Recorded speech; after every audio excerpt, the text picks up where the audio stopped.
اهلا بكم على قناتي، قناة حازم حسن حامد. النهارده يوم جديد. النهارده الخميس. كام يا ربي؟ النهارده 17 تقريبا. هات 17 9 النهارده. يوم جديد. النهارده يوم جديد عن تدريب كلبك والمحافظة على رشاقة كلبك. زي ما احنا شايفين النهارده معايا. النهارده زي ما احنا شايفين يعني من الاشياء المهمة جدا في تربية الكلاب اللي انت تحافظ على لياقته معايا. ودايما زي ما انت شايفين كده رامبو هو شاف القطعة دي بدربه بيها معايا، فهو عايز يجيبها والكلام ده. عشان انا قلت له امسك، فهو عايز شايفين اول ما لسه هيمسك عايز يجيبها على طول. عشان انا اعطيته الامر هو لازما يمسكها يا خبر ابيض. يا خبر أبيض.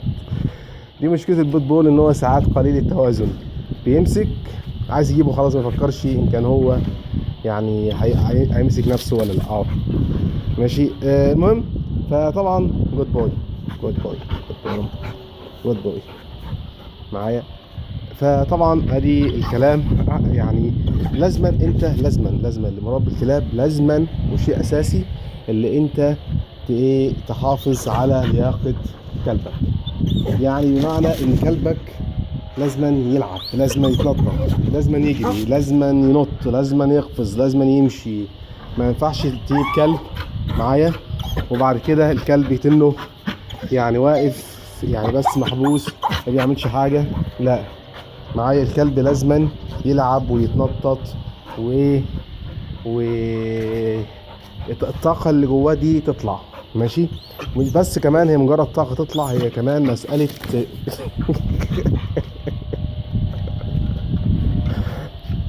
فكرني بتوم جيري لما الكلب كان بيخرش في الدبانة، فكل شوية راح واقع على ظهره معايا.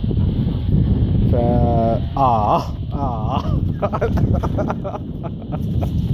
اه الهوا جابها له.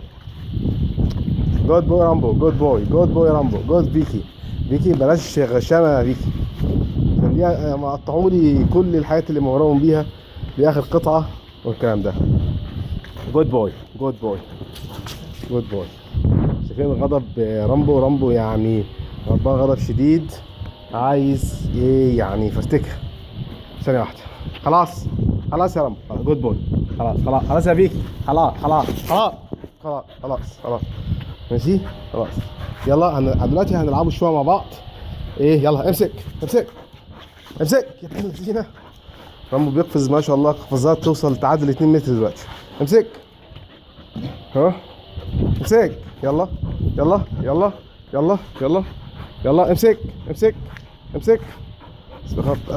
جابها ابن الذين. جابها يعني. البيتبول ما بيهزرش. بالظبط كده. فاذا لازما الكلب يجري ويتنطط ويلعب ويطلع الطاقه اللي جواه معايا. جود بوي معايا. ويتحرك وينط ويمشي ويربى عضلات زي ما بيقولوا يعني. معايا الكلب لو قعد ما يتحركش كتير مش هيبقى كلب، يعني ده هيبقى انت بتربي فراخ بقى معايا، او بتربي حاجه العيد، خروف. فاذا لازما خلاص يا فيكي. خلاص طبعا وانا بجيب حاجه زي بحذر عشان ما ياخدوش ايديا بالغلط معايا. تمام. يلا بص بقه كله يعني واضح ان في طار قديم مع البتاع دي. معلش، ده انا ساعات بقطع عشان هم ساعات بيعملوا حاجات لازم ابقى منتبه ليها، يعني كده بحاول ان انا اركز اشوف يعني ايه اللي بيحصل. المهم، فاللي بتكلم فيه ان الكلب لازما يعني ان هو يعني يتنطط ويلعب ويربى عضلات ويبقى عضلات قويه ويبقى كلب يعني كلب بمعنى بس خلاص. لا خلاص. تكك ليه يا كلبه؟ لا حاله مفرتكتها. ماشي، لازما يجري ويتنطط ويعمل كل ايه حاجه يقدر ان هو يعملها. بمعنى ان الكلب هات شوف معايا ان الكلب لازما زي الاخ رامبو كده بيعمل معايا ان هو فين ينط ويقفز. ماشي، رامبو ده في الاول ما كانش بيعرف ينط النط ده ابدا، كان اخره مثلا لغايه هنا، ماشي حوالي المتر ونص ده. دلوقتي يعني شايفين جابها ازاي؟ طب ده انا يعني ده شو انا قد ايه وهي قد ايه؟ دي على اكتر من يعني دي 2 متر و20 سم. ماشي، دي 2 متر و20 سم. شايفين الساعه قد ايه جابها؟ اذا مع التدريبات المستمره اصبح ان هو يقدر ان هو يقفز وان هو يوصل ايه لهذا الشيء. بس يا فيك، بس خلاص. جود بوي رامبو، جود بوي. خلاص بقى خلاص يا كلبه. بتشكلك شايفين ايه حمير معايا. فرامبو زي ما قلنا ما كانش بينط ابدا المسافه دي. مثلا المسافه اهو، هنشوف انا ارتفاع قد ايه وصل لفين. امسك يا رامبو، هنشوف دلوقتي رامبو عارف يجيبها ولا لا. امسك، شايفين؟ امسك يلا. بس يا ابن اللعيبه اهو، شايفين انا فين؟ انا ايديا فين وانا ماسك فين؟ يلا امسك اهي، يلا رامبو امسك يلا امسك يلا امسك يا ابن الله. يلا جود بوي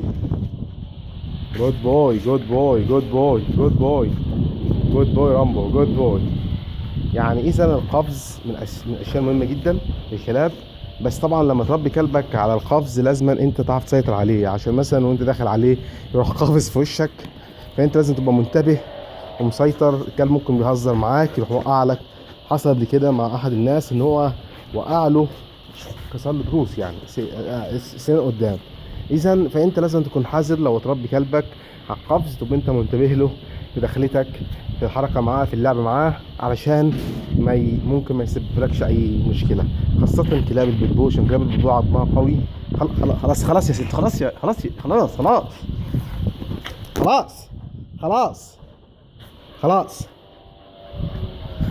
كلاب البيتبول عضمها قوي. خلاص قلنا خلاص ماشي. كلاب البيتبول عضمها قوي، ويعني ممكن توقع بيت زي ما بيقولوا يعني. ماشي، ف المسألة الجري. ارتاح يا رامبو خلاص. رامبو جود بوي. روح بقى، روح يا عم، روح الله يسهلك، روح الله يسهلك. تعال ما اقول لك تعالى يا تعال يا رامبو. انا مش بكلمك، ها؟ تعال امشي تعال. يا ثواني باشا، انت عايز يتربى؟ تعالى هنا. لما قلت تعالى يبقى ايه؟ تعالى رامبو، تعالى. ايوه كده، جود بوي.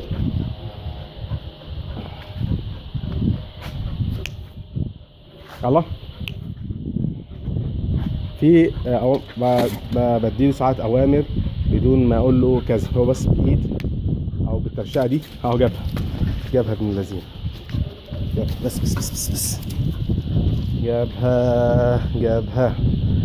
ده كان الفيديو النهارده، ان ضروره ان كلبك يتنطط ويلعب ويتحرك ويجري ويمشي معايا. ولو اني دلوقتي ما بحبش انزله يمشي كتير في الشارع بسبب الحشرات المنتشره دي بس بسبب المنتشره في الشارع، اللي بعد كده اذتنا.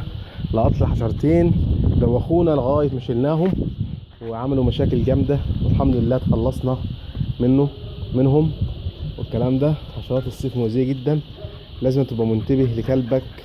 يعني لو هتنزل بيه ترشه قبل ما تنزل ببعض الزيوت الخاصة، زي لو قلنا زيت النعناع، الحاجات اللي هي ريحتها قوية ان هي تبعد عن الحشرات اللي طبعا للأسف خل التفاح هو كويس، بيعزل شوية بيبعد، لكن برضو بيتطاير بسرعة.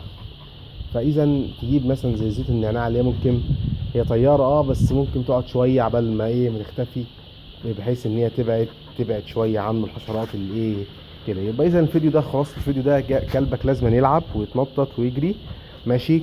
يعني بكل ما تملك من وقت.